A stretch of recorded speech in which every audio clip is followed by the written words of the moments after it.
नमस्ते के सभी दर्शकों को बहुत बहुत नमस्कार। मैं आपके साथ आशुतोष। चलिए अपने इस खास शो को आज अपने खास प्रोग्राम को शुरू करते हैं और देश भर के हमारे तमाम संवाददाता जुड़ चुके हैं। इस वक्त बिहार पटना से रोहित सिंह हमारे सहयोगी जुड़े हुए हैं। दिल्ली से कुमार कुणाल हमारे साथ जुड़ चुके हैं और महाराष्ट्र की राजनीति में क्या कुछ चल रहा है इस पर अपडेट करेंगे। मुस्तफा शेख हमारे सहयोगी वहां से जुड़ चुके हैं और थोड़ी देर में उत्तर प्रदेश से अब भी हमारे साथ जुड़ने वाले हैं। इनफैक्ट मैं देख रहा हूँ शायद अभिषेक आ भी रहे हैं, कनेक्ट हो रहे हैं। चलिए कनेक्ट हो जाएंगे तो अच्छी बात। उत्तर प्रदेश से ही हम शुरू कर देंगे और अभिषेक शायद आ चुके हैं। अभिषेक आप हमें सुन पा रहे हैं? जी सुन पा रहा हूँ। बिल्कुल, अगर वीडियो भी पॉसिबल हो तो बिल्कुल आ जाइए, प्रकट हो जाइए। चलिए आप ही का वेट कर रहे थे हम। हमारे सभी जो साथी हैं वो जुड़े हुए हैं। आपको भी मैं बता दूं, इस वक्त रोहित पटना से जुड़े हुए हैं, कुमार कुणाल दिल्ली से जुड़े हुए हैं, मुस्तफा शेख हमारे साथ महाराष्ट्र से जुड़े हुए हैं और आप हो गए उत्तर प्रदेश से और मैं आपके साथ आशुतोष चतुर्वेदी। चलिए शुरुआत करते हैं अभिषेक आप ही के साथ, क्योंकि मामला बहुत गर्म है हर एक लिहाज से। तो अभी मुख्तार अंसारी नहीं रहे, अब उसके बाद से क्या देख पा रहे हैं आप सिनारियो? चाहे इसको वोट बैंक के लिहाज से कह लीजिए, बहुत ज्यादा वक्त शेष नहीं है लोकसभा चुनाव में, मुस्लिम वोटों के लिहाज से, ध्रुवीकरण, हिंदू वोट बैंक और विपक्ष के लिहाज से इसका कितना इम्पैक्ट देखते हैं आप? देखिए इसका इम्पैक्ट तो है, प्रभाव तो पड़ेगा और प्रभाव पैन यूपी ना भी हम देखें तो कम से कम पूर्वांचल में इसका प्रभाव पड़ेगा और पैन यूपी भी थोड़ा बहुत इसका असर होगा, ऐसा नहीं है कि नहीं हो।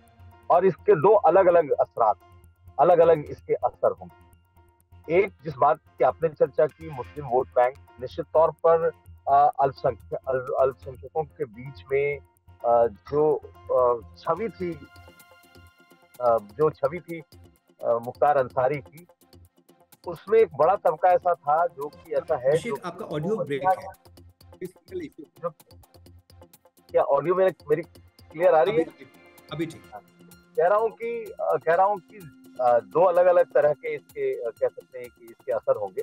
एक असर जो मुस्लिम माइंडसेट का है, खास करके मुसलमानों में एक तबका, बड़ा तबका है जो इन्हें अपना मसीहा के तौर पर या एक नेता के तौर पर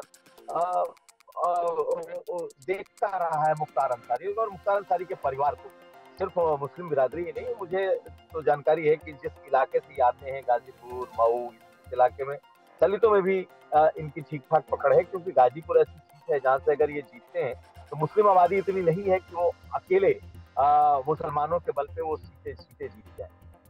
लेकिन मुख्तार अंसारी की जो दूसरी छवि है, एक बाहुबली, एक रॉबिन हुड, एक ऐसी छवि जिससे कि हिंदुओं को परेशानी रही, बहुसंख्यक वर्ग को वहां परेशानी रही। तो एक ध्रुवीकरण जिसकी आपने चर्चा की वो तो हो सकता है, इस घटना का असर उस पर हो सकता है। और अगर आप देखें तो उत्तर प्रदेश में लॉ एंड ऑर्डर के नाम पर योगी आदित्यनाथ को दूसरा टर्म बड़ी आसानी से मिली और जिस तरीके से पिछले 6 सालों में एक एक करके जितने बाहुबली थे सब के सब अब इस दुनिया में नहीं।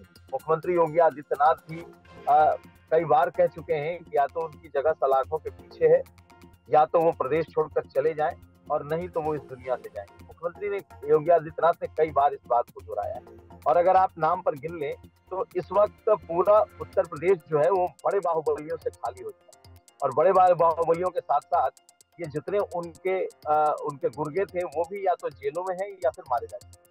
तो एक बड़ा वोट वर्ग ऐसा है जो किसी की लगता है कि योगी सरकार ने पूरे लॉ एंड ऑर्डर को कंट्रोल कर लिया है और इनकी वजह से बहुत सारी जो छोटी घटनाएं, जमीन कब्जा करने, रंगदारी मांगने, इस तरह की जो लॉ एंड ऑर्डर की चीजें थी वो खत्म हो गई। लेकिन साथ साथ दूसरा जो तबका है मुसलमानों का एक बड़ा तबका जो इसमें अपना एक मसीहा का अक्सर था, उसमें नाराजगी है और बिल्कुल बटा हुआ प्रश्न है अभिषेक कि अगर मुस्लिम वोट बैंक, चलिए ठीक है, वो बीजेपी के अगेंस्ट अगर जाता है तो सपोर्ट में किसके हो?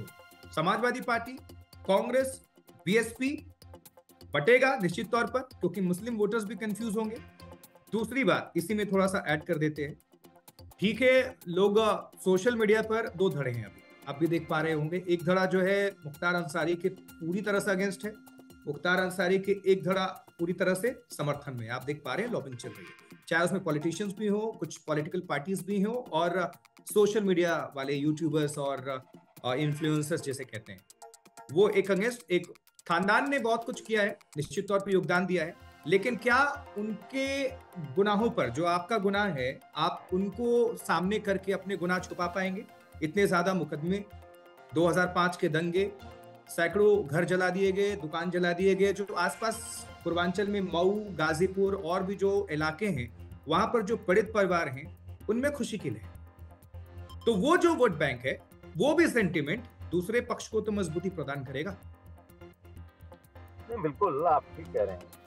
इसमें कोई दो राय नहीं है। पहले आपने जो सवाल किया कि ये किस तरफ जाएगा, देखिए निश्चित तौर पर वोट बैंक बिल्कुल बटे हुए हैं, और अगर आप 2022 के डेटा को उठा लें तो 88% जो वोटिंग है वो समाजवादी पार्टी को।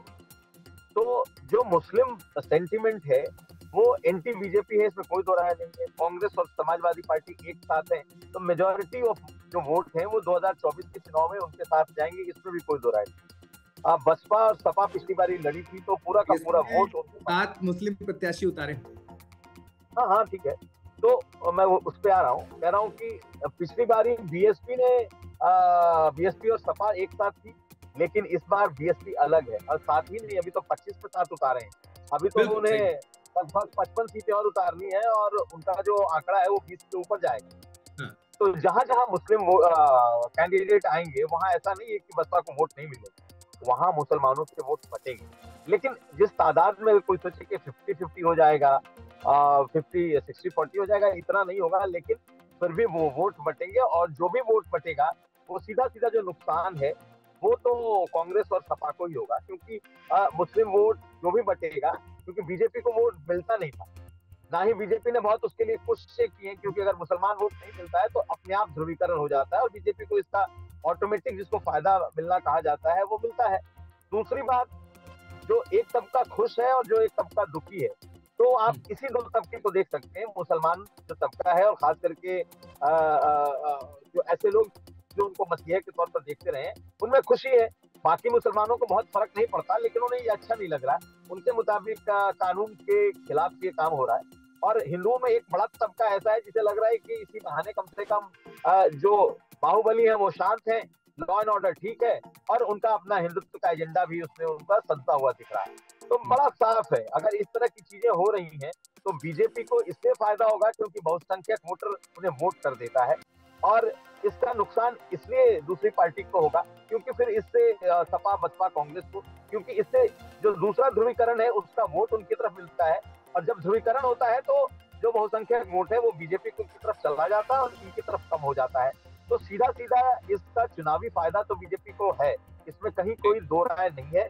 लेकिन उससे भी ज्यादा मुझे जो समझ में आ रहा है, जो आपने बात उठाई कि मुस्लिम वोटों के बटने का है, इतना कुछ होने के बाद भी मुस्लिम वोट यूनाइट होगा, मुझे नहीं लगता कि एक तरफा 88% वोट जिस तरीके से गया था वैसा इस बार जाएगा। इस बार बसपा भी ठीक ठाक वोट ले जाएगी, क्योंकि उसने मुसलमान कैंडिडेट दिए हैं, कई जगहों पर उसने मजबूत कैंडिडेट दिया है।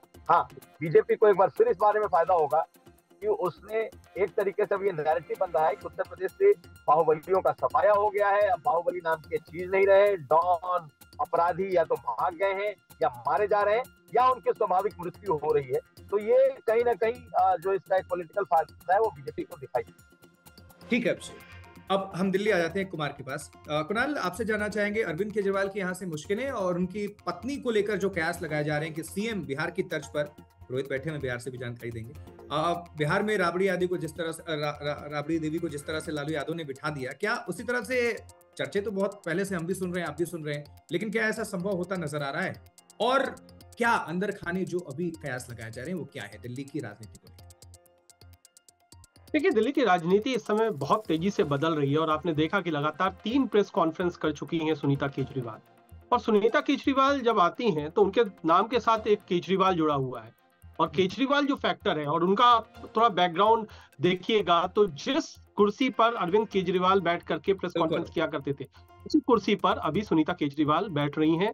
उनके पीछे वही भगत सिंह की फोटो, वही बाबा साहब भीमराव अंबेडकर की फोटो, तो मैसेजिंग वही है, नाम में भी केजरीवाल है। तो बदला क्या है? थोड़ा चेहरा बदला है। तो अरविंद केजरीवाल को यह मालूम है कि वो अगर मेकअप भी बदल गया है, पहले ऐसे आ रही थी। हाँ, बिल्कुल।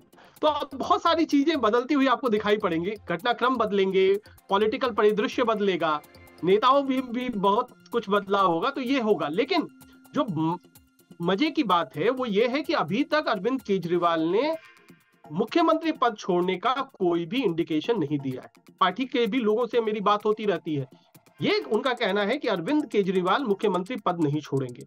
अभी जब से अरविंद केजरीवाल की गिरफ्तारी की चर्चा थी, उसके बाद लगातार पार्टी के नेताओं के बीच में रोल का बंटवारा हो चुका है कि आखिरकार कौन क्या करेगा। अगर अरविंद केजरीवाल सलाखों के पीछे होते हैं, 2024 के चुनाव हैं, लोकसभा चुनाव बहुत महत्वपूर्ण है, तो ऐसी स्थिति में अरविंद केजरीवाल की अनुपस्थिति में कौन क्या करेगा। तो सुनीता केजरीवाल का जो रोल है वो एक तरीके से उस केजरीवाल फैक्टर को भुनाना है, सिंपैथी हासिल करनी है, साथ ही साथ मैसेजिंग जो केजरीवाल पहले दिया करते थे वो अब सुनीता केजरीवाल देंगी। दूसरी तरफ पार्टी कौन संभालेगा? भगवंत मान है, भगवंत मान पंजाब के मुख्यमंत्री भी हैं, अच्छे वक्ता भी हैं, चुटकियां भी लेते हैं, बीजेपी पर हमला भी करते हैं, तो एक तरीके से डी फैक्टो नंबर 2 अभी जो हमें दिखाई पड़ रहा है पार्टी के अंदर वो भगवंत मान दिखाई पड़ रहे हैं।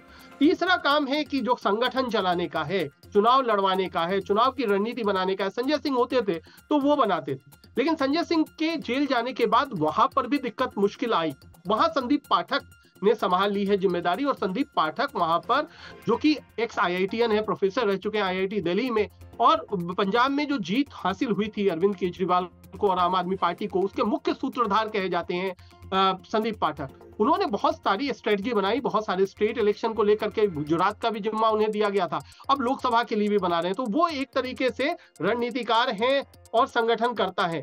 अब आ जाती हैं आतिशी, गवर्नमेंट का चेहरा है, पहली बार विधायक जरूर थी, मंत्री बहुत बड़ा कद हो गया मनीष सिसोदिया और सत्येंद्र जैन के जेल जाने के बाद, और सौरभ भारद्वाज और जैस्मिन शाह, ये लोग, ये पूरी टीम है। ठीक, एक और सवाल, ये दर्शकों के भी हैं, हमारे भी हैं, सोशल मीडिया के भी हैं, सबके हैं। इस पूरे सीन पर अगर ऑब्जर्व करने वाली बात ये है कि राघव चड्ढा एकाएक सुपरस्टार हुआ करते थे, एकदम बिल्कुल तसल्ली से गायब हैं। इसके पीछे की वजह क्या है? बाहर चले गए, समंदर पार है, 7 समंदर पार है, वहां से उनकी फोटो भी आ रही हैं, और इस लगता है ऐसा है कि यहाँ पर नैया मझधार में है और वहां पर खेवैया कहीं और है। तो ये इस बात पर चर्चा है, और इसलिए भी चर्चा है कि क्या राघव चड्ढा को पूरी तरीके से अभी जो पॉलिटिकल सारी चीजें चल रही हैं, जो मैंने कहा कि रोल का बंटवारा हुआ, उसमें अगर राघव चड्ढा को माना जाता था कि सबसे महत्वपूर्ण किरदार में रहेंगे, लेकिन फिलहाल उन्हें कोई महत्वपूर्ण जिम्मेदारी नहीं दी गई है। ये भी एक मजेदार बात है और देखने वाली बात है कि आने वाले दिनों में क्या होगा। नहीं दी गई है या ली नहीं गई है, दो बातें। देखिए, पहले दी जाएगी तब लेने की बात होगी, जब वो दूरी है तो दूरी है, जब दूरी बढ़ जाती है तो ना तो जिम्मेदारी दी जाती है ना जिम्मेदारी ली जाती है। अब नजर है 31 मार्च को, जो एक संडे के दिन एक बड़ी रैली करवानी है रामलीला मैदान में, जो कहा जा आवाज चलिए, उसमें अरविंद केजरीवाल की गिरफ्तारी करके, और साथ ही साथ अरविंद केजरीवाल की गिरफ्तारी तो महत्वपूर्ण रहेगी ही रहेगी, कांग्रेस भी अपनी चीजों को लेकर के आएगी, और पूरा एक धड़ा जो कि इंडिया दलों का धड़ा है वो जमा होगा, उसमें कैसी भीड़ जुटती है, वहां से क्या नैरेटिव बनता है, ये बड़ा रोचक होने वाला है, और उस पर निगाह ज्यादा रखनी वाली है। अब आते हैं, जल्दी से बिहार आए या फिर महाराष्ट्र चले? रोहित क्या चाहते हैं? मुझे लगता है मुस्तफा के पास पहले चले जाए, क्योंकि आप ज्यादा वक्त लेंगे। मुस्तफा जल्दी से निपटा देंगे, मुझे लगता है महाराष्ट्र। मुस्तफा, महाराष्ट्र में MVA NDA अभी क्या चल रहा है, सिनेरियो बताइए। टशन कहाँ है, पेज कहाँ फंसा है? ये पेज मैंने जानबूझकर बोला क्योंकि पढ़ते पढ़ते और ये खबरें बताते बताते पेज फंसा हुआ है। ये कब सुलझेगा समझ नहीं आता। जैसे हमारे रिपोर्टर्स, हमारे प्रोड्यूसर्स के जो पैकेज फंसे रहते हैं प्रोडक्शन में, वैसे ही राजनीति में पेज फंसा हुआ है। तो अभी क्या चल रहा है बेसिकली? और दो बातें, गोविंदा ने भी ज्वाइन कर लिया, कहाँ कांग्रेस में बातें चल रही थी, कंगना के अगेंस्ट वो चले गए, दामन थाम लिया शिवसेना, खुद मुख्यमंत्री ने उनको स्वागत किया, और उधर नवनीत राणा, तो इसको लेकर क्या चर्चा? जी, ये बात तो साफ है कि महाराष्ट्र को आप किसी एक पार्टी या गठबंधन के फेवर में नहीं देख सकते हैं। जो कोशिशें आप कह सकते हैं कि सभी पार्टियों की तरफ से की जा रही है, उससे महाराष्ट्र में कॉन्टेस्ट काफी ओपन है। जो सर्वेज भी आते हैं, आप कह सकते हैं ओपिनियन पोल भी, उसमें भी कहीं ना कहीं हमेशा महाविकास आघाड़ी जो है महायुति को टक्कर देती हुई दिखती है। लेकिन स्टेक्स काफी ज्यादा है, क्योंकि कई सारे अलायंसेस हो गए हैं यहाँ पर। शिवसेना के 2 टुकड़े हो चुके हैं, एनसीपी के 2 टुकड़े हो चुके हैं, और एक एक जो फैक्शन है वो एक एक तरफ है। इसको लेकर के आप कह सकते हैं कि हर एक सीट पर जो दावेदार हैं, उम्मीदवार हैं, वो काफी ज्यादा है। एक पार्टी को टिकट मिल रही है तो दूसरी पार्टी के कार्यकर्ता नाराज हैं, वो इंडिपेंडेंट चुनाव लड़ने जा रहे हैं। तो ये सारी चीजों में अभी तक आप कह सकते हैं कि ये मौका नहीं आ पाया महाराष्ट्र में कि महायुति हो या फिर महाविकास आघाड़ी हो, तीनों एक साथ बैठकर सीटों का बंटवारा डिसाइड करें या अनाउंस करें। उस तरह की जो प्रेस कॉन्फ्रेंस है, चुनाव बात करेंगे क्या जी? मतलब चुनाव तो बेहद करीब है, 19 तारीख को पहले फेज का मतदान है और बिल्कुल तो मार्च भी क्लोज है। बिल्कुल इस चीज से यही एक चीज नजर आती है कि कोई भी पार्टी आप कह सकते हैं कि पूरी तरह से उस स्थिति के कंट्रोल में नहीं है। और एक वाइल्ड कार्ड एंट्री जो है वो प्रकाश अंबेडकर की वंचित बहुजन आघाड़ी है, जो आप कह सकते हैं कि भीम शक्ति पर एक तरह से काफी फोकस रखने वाली पार्टी है। पिछले चुनाव में उन्होंने एमआईएम के साथ गठबंधन किया था। इस चुनाव में एक तरह से लंबा डिस्कशन चला महाविकास आघाड़ी के साथ कोलिशन में। राहुल गांधी की आप कह सकते हैं सभा में शिवाजी पार्क मुंबई में प्रकाश अंबेडकर स्टेज पर भी दिखाई दिए, बट अभी तक वो कोलिशन वर्कआउट नहीं हुआ है। 9 सीटें प्रकाश अंबेडकर ने भी अनाउंस कर दी है महाराष्ट्र में। आने वाले समय में ज्यादा सीटें करते हैं या फिर रुकते हैं, ये देखना होगा। तो एक तरह से 2 वे कॉन्टेस्ट आप कह सकते हैं, लेकिन उसके साथ स्टेक्स ज्यादा होने की वजह से आप कह सकते हैं कि परिस्थिति जो है वो बदलेगी। यानी कि एक बार जब सभी सीटों पर कैंडिडेट्स डिक्लेयर हो जाते हैं, उसमें ये देखना पड़ेगा कि किसी तरह का इंडिपेंडेंट कैंडिडेट या कोई थर्ड पार्टी का फैक्टर रहेगा, या फिर एक तरह से ये सीटें देखनी पड़ेगी जिसमें महाविकास आघाड़ी और महायुति का डायरेक्ट एक तरह से कॉन्टेस्ट होगा। और साथ ही साथ आप कह सकते हैं एजेंसी का जो दबाव है वो फैक्टर अभी भी महाराष्ट्र में देखने के लिए मिल रहा है। अमोल कीर्तिकर, जिनको मुंबई में उत्तर पश्चिम लोकसभा सीट से नॉमिनी की गई है उद्धव ठाकरे की तरफ से, उनको दूसरा समन खिचड़ी स्कैम घोटाले में आज आ चुका है। घोटाला कोई नया नहीं है, आप कह सकते हैं उसमें पहले गिरफ्तारियां हो चुकी है, लेकिन अभी वो उम्मीदवार डिक्लेयर हो गए हैं। उसके बाद से जो समन है वो आना शुरू हो गया। तो कहीं ना कहीं एजेंसी जो प्रेशर है वो साफ तौर पर दिखकर आ रहा है कि किसी तरह की एक तरह से आप कह सकते हैं कि नैरेटिव या प्रेशर है वो बनाने की कोशिश है। तो महाराष्ट्र में अभी भी स्थिति ऐसी है कि सभी सीटों पर अनाउंसमेंट नहीं हुई है। गेम बदलता रहेगा क्योंकि 5 फेज में महाराष्ट्र के चुनाव होने वाले हैं, तो हर एक फेज में स्थिति जो है वो बदल सकती है। और इसीलिए आप कह सकते हैं काफी इंटरेस्टिंग, एक देश में सबसे ज्यादा दिलचस्प चुनाव महाराष्ट्र में होगा, ऐसा कहना गलत नहीं। बिल्कुल निश्चित तौर पर, और इंतजार भी है और ऐसा कुछ हो भी रहा है। अब चलते हैं रोहित के पास, बिहार। रोहित, बिहार में तो बहुत बवाल है, अब इसलिए आखिर में आपके पास है क्योंकि वहां समझना बहुत मुश्किल हो रहा है आप लोगों को भी, सभी को भी। चल क्या रहा है? गठबंधन में दरार ही दरार है, बात पहल हो रही है, कभी नहीं हो रही है, कभी लालू यादव अपने प्रत्याशी उतार दे रहे हैं, और इन बीच में सबसे ज्यादा देखने वाली बात, बेचैनी जो है वो पप्पू यादव की बढ़ गई है। करेंगे क्या? ये कैसे सब कुछ चल रहा है? क्योंकि जब विलय होता है, विलय में उसी शर्त पर होता है, पत्ता काट दिया जाता है। कांग्रेस स्टैंड ले नहीं पा रही है, तो पप्पू यादव का स्टैंड क्या है, प्लस ओवरऑल पूरी पॉलिटिक्स पर बताइए। बिल्कुल आशुतोष, बिहार में बवाल है और पप्पू यादव बेहाल है।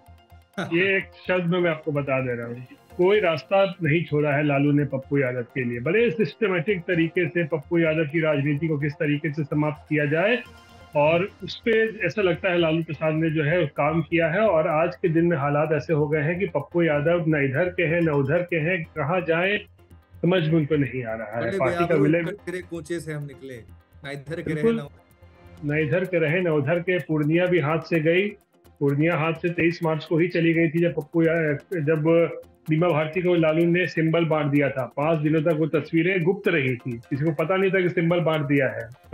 2 दिन पहले ही वो तस्वीरें सामने आई। लेकिन पप्पू यादव को वहां से नहीं लड़ने देना है, कांग्रेस को वो सीट नहीं देनी है, ये लालू ने 23 मार्च को ही सोच लिया था और टिकट तक बांट दिया था, सिंबल भी दे दिया था अपने उम्मीदवार को, बीमा भारती को। तो ये है लालू स्टाइल ऑफ पॉलिटिक्स, कोई समझ नहीं पाता है। और इधर आपको पप्पू यादव जो है तो लालू से मिलके आशीर्वाद लेके दिल्ली चले गए, पार्टी का विलय करा लिया इस उम्मीद में कि कांग्रेस से टिकट मिल जाएगा। प्रियंका गांधी का आश्वासन दिया गया था कि हाँ भाई, आप कांग्रेस को पूर्णिया सीट मिलेगी, आप ही उम्मीदवार होंगे। तो इतने सारे वादे टिकट काटने को लेकर बताइए। अब मैं यही कहूंगा कि अब शायद लालू पे ज्यादा भरोसा कर लिया पप्पू यादव ने, तो पूर्णिया तो कट गया। दूसरी एक उम्मीद जगी हुई थी क्या, वैसे वादा तो उन्होंने पूर्णिया से ही किया है, लेकिन दूसरी एक उम्मीद थी मधेपुरा या सुपौल। हाँ। तो जो वो भी एक क्षेत्र है पप्पू यादव का, जहां से वो जीत भी चुके हैं, मधेपुरा से चुनाव भी लड़ चुके हैं। यादव मुझे लगता है क्या करेंगे, विकल्प उनके पास अब एक बचा है, कांग्रेस छोड़िए, निर्दलीय चुनाव लड़िए, क्योंकि उन्होंने एक तरीके से कसम खाई हुई है, मर जाएंगे पूर्णिया नहीं छोड़ेंगे, इतना माहौल उन्होंने बना दिया है ना, तो उसके वो पूर्णिया छोड़ना उनके लिए बहुत संभव नहीं है। चुनाव तो वो जरूर लड़ेंगे, और हमें जो जानकारी है कि 2 अप्रैल को वो नामांकन भी करेंगे। तो मुझे एक ही उम्मीद लगती है कि एक विकल्प कि वो निर्दलीय चुनाव लड़ सकते हैं, और उनकी जो पुरानी पार्टी थी जन अधिकार पार्टी, वो उनको समर्थन कर सकती है वहां से। लेकिन पप्पू यादव कम से कम इस बार ऐसा लगता है कि पीछे हटने के मूड में नहीं है। जो उन्होंने 1 साल से वहां पर काम कर रहे थे लगातार, और उनको मुझे एक विकल्प मैं बता रहा था मधेपुरा सुपौल। देखिए मधेपुरा सुपौल वैसा हो जाता है कि आप बैटिंग की प्रैक्टिस कर रहे हैं मुंबई के किसी स्टेडियम में, और खेलने के लिए बोल दिया जाए आपको मेलबोर्न जाकर ऑस्ट्रेलिया में, वैसा हो जाता अगर वो मधेपुरा या सुपौल चले जाते।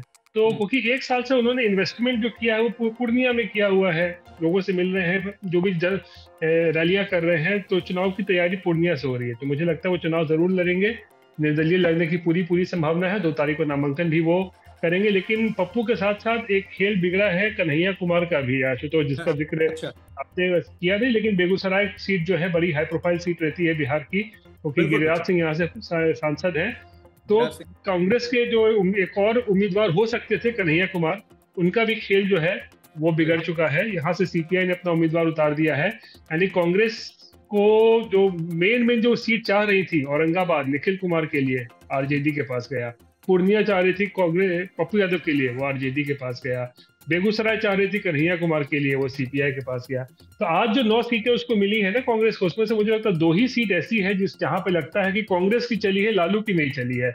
वरना साथ बाकी जो लिस्ट आप देख लीजिए, एकदम ऐसा लग रहा है। वाल्मीकि नगर में भी बहुत ज्यादा जोर था कांग्रेस का, पिछली बार बस 30,000 वोट से हारा था कांग्रेस कैंडिडेट। हाँ वहां भी था, वो भी नहीं, वहां भी कुछ नहीं हो पा रहा है। तो मुझे लगता है कि लालू ने एक तरीके से कांग्रेस ने को हाशिए पर ही एकदम जो है वो ठेल दिया है, और कांग्रेस के लिए बड़ी यहाँ पे मुश्किल की घड़ी है। अगर वो 1-2 सीट अगर यहाँ पे निकाल पाए, मुझे लगता है किशनगंज और कटिहार जो है उसके लिए चलिए एक अच्छा एक बेट हो सकता है, जहां पर वो चुनाव जीती भी थी। किशनगंज में वो सिटिंग इस सब में सीट है, और कटिहार से पूर्व में सांसद रह चुके हैं तारिक अनवर। ये 2 सीट ऐसा लगता है कि कांग्रेस का स्ट्रांग होल्ड है। लेकिन बाकी सीटों पर 7 सीटों पर क्या होगा, ये एक जो है वो बड़ा सवाल है। लेकिन पप्पू यादव मुझे लगता है कि पूर्णिया से जो हम जिक्र कर रहे थे, वो लड़ेंगे जरूर। अब किस सूरत में लड़ेंगे, कांग्रेस छोड़ कर लड़ेंगे या कांग्रेस या फिर इंडिपेंडेंट लड़ेंगे, ये थोड़ा देखने वाली बात होगी। सासाराम की सीट मिली है, क्या मीरा कुमार लड़ेंगे क्या? मीरा कुमार मुझे नहीं लगता है लड़ेंगी सासाराम, क्योंकि उन्होंने घोषणा भी की है कि वो नहीं लड़ना चाहती हैं। तो मुझे नहीं लगता है कि सासाराम से मीरा कुमार लड़ेंगी। अब देखते हैं वहां पे किसी उम्मीदवार बनाया जाता है, कांग्रेस किसे टिकट देती है। ठीक है, एक चीज और, मान लीजिए पप्पू यादव निर्दलीय खड़े और हार जाते हैं, उसके बाद भविष्य अब समझना पड़ेगा पप्पू यादव को क्या करेंगे। ऐसे भी पिछले कुछ सालों से तो है वो अपनी पार्टी बनाकर जो है वो सामाजिक काम ही कर रहे हैं। बिहार पटना में बाढ़ आई तो लोगों के बीच घूमते थे, कोरोना में भी बहुत घूमते लोगों को राशन पानी बांटा था। राशन पानी भी बांट रहे थे। तो मैंने बोला ना, बड़े सिस्टमेटिक तरीके से पप्पू यादव को समाप्त करने की यहाँ पर कोशिश की गई है। ऐसी जगहों पे उनको जहां से वो लड़ सकते थे, वो तमाम सीटों को आरजेडी ने अपने पॉकेट में रख लिया है। लड़ेंगे तो पिछले पूरे अपने करियर में जो अभी स्थिति है मेरी, वो ऐसी कभी हुई नहीं है दयनीय। बिल्कुल देखिए, पार्टी का विलय कर देना बहुत बड़ी बात होती है ना, कि आप किसी के आश्वासन पे, किसी भरोसे पर आप जाते हैं।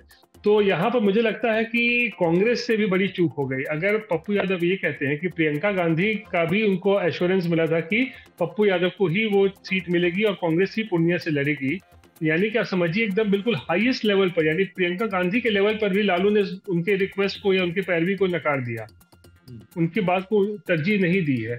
जैसे कि पप्पू यादव बताते हैं कि उनको आश्वासन प्रियंका गांधी से भी मिला हुआ था। तो ऐसे में कांग्रेस किस तरीके से बिहार में हाशिए पर है, ये साफ तौर पर समझा जा सकता है। और जिस तरीके से लगातार एक तरफा सिंबल बांटते जा रहे थे लालू प्रसाद, आधिकारिक घोषणा तो आज हुई है सीटों के बंटवारे की ना, लेकिन तकरीबन दर्जन भर सिंबल तो लालू बांट चुके हैं। बिल्कुल सही बात बिहार में।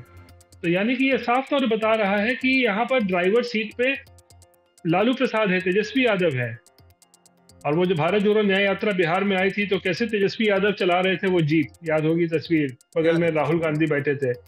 शायद राहुल गांधी उस दिन समझ जाते कि ड्राइवर सीट पे वाकई तेजस्वी यादव बैठे हैं और उससे आरजेडी के पास जो है वो स्टीयरिंग व्हील है, तो शायद इतना शायद झटका नहीं लगता। लेकिन देखिए एक चीज मैं मानूंगा कि कांग्रेस ने 10 सीटों से शुरू किया था बार्गेनिंग, अपना 10 की मांग की थी, 9 मिल गई है। उसमें कहीं ना कहीं अच्छा बार्गेन किया, 9 सीटें कम से कम मिल गई। लेकिन जो 9 सीटें मिली है वो कितनी जीतने वाली सीटें हैं, ये बड़ा फैक्टर होता है। क्योंकि देखिए विनेबिलिटी ज्यादा जरूरी है। आप 9 जगह आप ऐसी जगह पे सीट दे दी जहां पे आप कांग्रेस है ही नहीं, हारना तय है, तो वो एक अलग बात, बहुत मुश्किल की बात हो जाती है। तो मुझे लगता है किशनगंज और कटिहार एक ऐसी सीट है जहां पे कांग्रेस चलिए अच्छा कर सकती है, क्योंकि मुस्लिम बहुल ये सब क्षेत्र है। लेकिन इसके बावजूद विनेबिलिटी के हिसाब से देखिए तो बड़ा सवाल है कि बाकी 7 सीटों पर कांग्रेस जीत पाएगी नहीं जीत पाएगी, ये बड़ा सवाल है। आशुतोष, रोहित बहुत बहुत शुक्रिया। इसमें एक आशुतोष मैं जोड़ना चाहूंगा एक थोड़ा सा, कन्हैया कुमार को इस बार सीट काटा गया बेगूसराय से कि ये सीपीआई का गढ़ है, और पिछली बार सीपीआई से लड़ रहे थे कन्हैया कुमार, तब आरजेडी ने अपना कैंडिडेट खड़ा कर दिया था गठबंधन होने के बावजूद। तो ये बड़ा रोचक है, उस समय सीपीआई का गढ़ नहीं था पिछली बार, और इस बार चूंकि कन्हैया कुमार कांग्रेस में थे तो ये बता करके सीपीआई को दे दिया गया कि सीपीआई का गढ़ है बेगूसराय और वो सीट सीपीआई को जानी चाहिए। देखिए कन्हैया कुमार को लेकर एक बात आप समझ लीजिए कुणाल, लालू कभी नहीं चाहेंगे कि बिहार में कोई ऐसा युवा नेता पैदा हो या फिर वो बड़ा हो जो तेजस्वी यादव के टक्कर दे सके। ये बिल्कुल एक लाइन में बात समाप्त। लालू यादव कभी नहीं चाहेंगे कि ऐसा हो कि उनके सामने एक राइवल खड़ा हो, तेजस्वी यादव के सामने कोई एक बड़ा नेता हो। कन्हैया नेता एक अच्छे वक्ता है, अच्छा बोलते हैं, चीजों की समझ है, किसी को इस पे दोराय नहीं है इस बात को लेकर। इतना बोले तो हम भी जोड़ देते हैं, फिर तो पप्पू यादव को ही ले आते हैं क्योंकि उन्हीं का स्टेटमेंट वायरल हो रहा है। अभी आपने वीडियो क्लिप देखा होगा, आपको पता भी है, पप्पू यादव ने बोला था कि कौन है तेजस्वी यादव। लालू यादव पिता को हटा दीजिए नाम, तो कौन है तेजस्वी यादव? तो तेजस्वी ने हो सकता है सुन लिया हो और जिद कर दिया हो कि इनको टिकट नहीं मिलना चाहिए। तो वही बात है, कन्हैया कुमार का टिकट इसलिए काटा गया, पिछले बार भी उनको साइडलाइन किया गया, महागठबंधन से अलग, मतलब सीपीआई से लड़े थे, लेकिन इस बार भी टिकट उनको नहीं दिया गया है। सीपीआई के पास ही गई है लेकिन उम्मीदवार भी दूसरा दे दिया गया है। यानी कन्हैया कुमार को भी एक कहिए तो सिस्टमेटिक तरीके से बिहार से अलग किया जा रहा है। एक चुनाव लड़े, वहां बुरी तरीके से हार हुई, दूसरे बार चुनाव लड़ ही नहीं रहे हैं बिहार से। तो ये भी लालू स्टाइल ऑफ पॉलिटिक्स है कि तेजस्वी के सामने कोई बड़ा नेता उनके सामने पैदा हो या फिर ग्रो करे, डेवलप करे, वो लालू शायद नहीं चाहते हैं। रोहित बहुत बहुत शुक्रिया इस पूरी खबर पर बिहार की राजनीति को समझाने के लिए, दर्शकों के बीच रखने के लिए। कुमार कुणाल, दिल्ली में जो कुछ भी हुआ प्लस बिहार की राजनीति में भी दिलचस्पी लेने के लिए आपका बहुत बहुत शुक्रिया, सवाल करने के लिए रोहित से। और मुस्तफा, महाराष्ट्र में क्या हलचल चल रही है, आपने दर्शकों को अपडेट किया, इसके लिए आपका बहुत शुक्रिया। और हमारे साथ कुमार अभिषेक जुड़े हुए थे, हमारे सहयोगी, उत्तर प्रदेश की हलचल पर दर्शकों के बीच उन्होंने पूरी जानकारी रखी। बहुत बहुत शुक्रिया। और मुझे आशुतोष चतुर्वेदी को दीजिए आप इजाजत, लेकिन आप सभी दर्शकों से आग्रह है कि चुनाव आज तक को आप लाइक और सब्सक्राइब जरूर करें, जुड़े रहिए। इस हफ्ते ये पूरा कार्यक्रम रहा, अगले हफ्ते फिर से आपसे होगी मुलाकात। आप सभी दर्शकों को हमारी पूरी टीम की तरफ से बहुत